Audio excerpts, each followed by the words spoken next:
care workforce, including career pathways, recruitment and retention.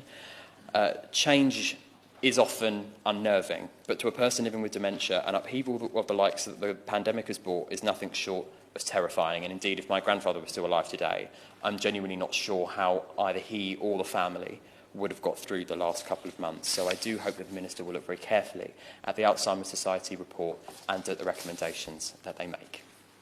Chris Bryant.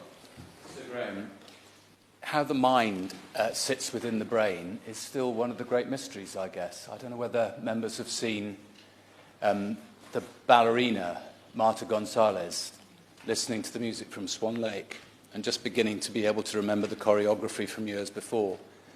I think that inspired in so many a deep sense of that complicated relationship of where there's clearly a mind that has memories, but they can't quite make the brain do what they want it to do. I wanted to speak in this debate because my own family's been through quite a lot of this year, and I'm not going to talk about that specifically, but some of the things that I think are common to many, many people in the country this year.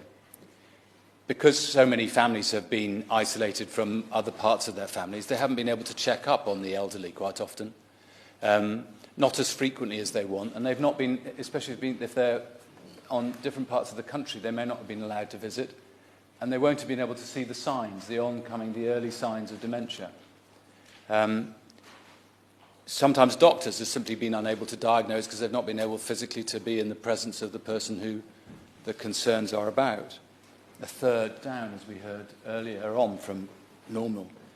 The virus itself has, of course, added considerably to anxiety, depression, a sense of paranoia in many people, the conspiracy theories that have grown. All of that has added to the complications for families dealing with people who have early onset dementia or other forms as well. And there have been direct neurocognitive effects of the virus itself. We're only just beginning to understand this, I think. Dietary issues sometimes, because people haven't had access to the same kind of food as they might normally, may well have added to people's delirium, which on top of dementia can make it more difficult for people to go into care homes, and they may need psychiatric support rather than care home support. So yet again, families finding it terribly difficult during this. Families have also found it very difficult to get help.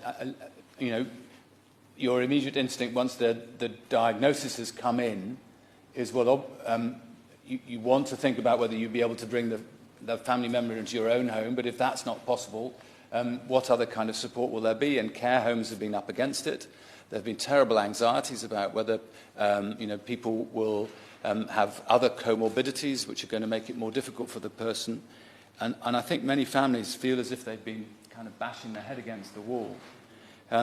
And then on top of that, of course, lots of people have got lasting power of attorney all sorted out long before. That's something I would encourage everybody to do if they can. But the Court of Protection, when I rang the Court of Protection, the emergency officer told me that emergency cases might be seen in 9 months' time. Well, sorting that out for an individual family member, that may make the difference between whether you can get somebody into a care home and get them the support they need or not. 9 months, we can't have that kind of backlog. That's a kind of legal misery of the